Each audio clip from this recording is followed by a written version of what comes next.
Frank Vogel in with the Phoenix Suns, now the coach for Devin Booker and Kevin Durant. You wonder if that was factored into this at all, if those couple of players factored into this. I mean, maybe Chris Paul was involved as well, but there's also rumors that he could be leaving in the offseason, being traded or cut.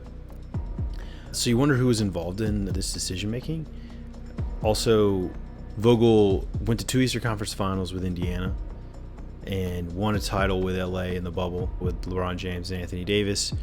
So he's got some coaching chops. He is well respected in the league. Not a huge name though, not a big splash, but maybe this is what Phoenix needed. Let me know what you think in the comments for Phoenix's next move.